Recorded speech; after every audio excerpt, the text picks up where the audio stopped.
Aotearoa, New Zealand.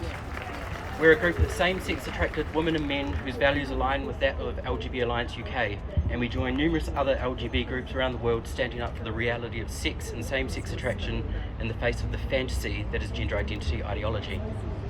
We reject the sex-denying, language-corrupting fantasy being implemented in the real world, responsible for dismantling women's and girls' sex-based rights before our eyes across the West, from prisons to sports and all in between. The latest disregard of women and girls in New Zealand being the outright omission of the female participants as stakeholders in the draft of the Integrity, Sport and Recreation Bill. The New Zealand Human Rights Act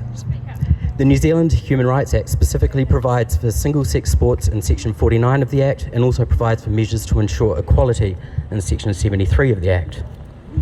Gender identity ideology promotes body dissociation to children, that they may be born in the wrong body simply for being a bit atypical or deviating from the stereotypes associated, rightly or wrongly, with the sex that they are.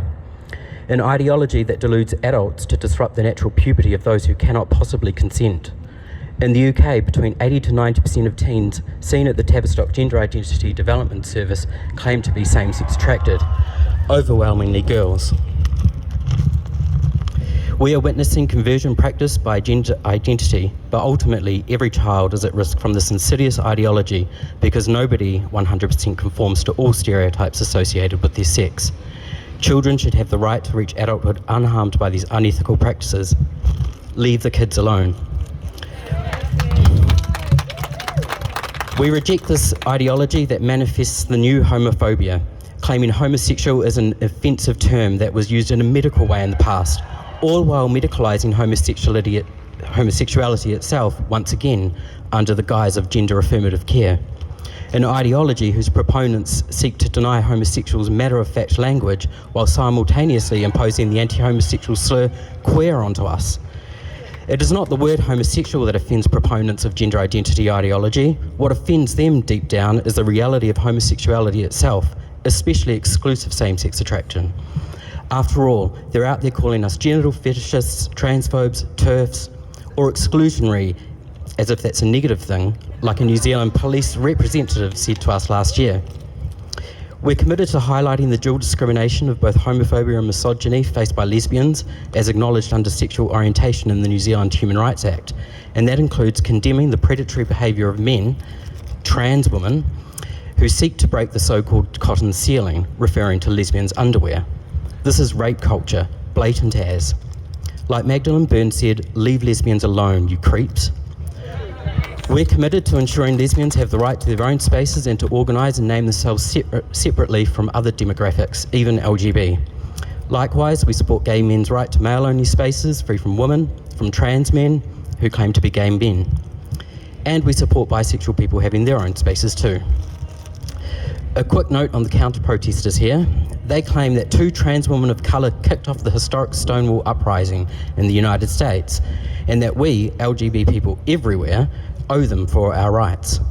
Those protesters ought to listen to LGB Alliance fellow Fred Sargent, who was there that night and who subsequently co-founded the first march that became known as Gay Pride. Neither Johnson nor Rivera were at the Stonewall when things kicked off. Johnson himself claimed he arrived hours later and that he wasn't a woman, but a gay man. The person we can best attribute to kicking things off that night in 1969 was butch lesbian Stormy Delivery. Moving on. Sex matters, reality matters, plain language matters. Woman, girl, man and boy pertain to sex, to female and male, not to gender identity or feelings. Sexual orientation is attraction with respect to the two sexes, not gender identity. We won't stand by silent while the legitimate gay rights movement is corrupted and brought into disrepute by the excesses and unethical practices of the gender identity movement, the TQ+, and its forced teaming with LGB. The separation of LGB from TQ+ can't come soon enough. We will promote our rights and every Kiwi's rights to freedom of expression, freedom of association, and freedom of assembly, and freedom of belief. We assert that different opinions, even those we may disagree with, should be heard as part of the public debate. We encourage same-sex attracted Kiwis to get involved and help us grow at lgballiance.nz. And finally, we applaud the numerous individuals and groups of women, lesbians, parents, educators and therapists who have been at the forefront of this issue, holding the line. Thanks.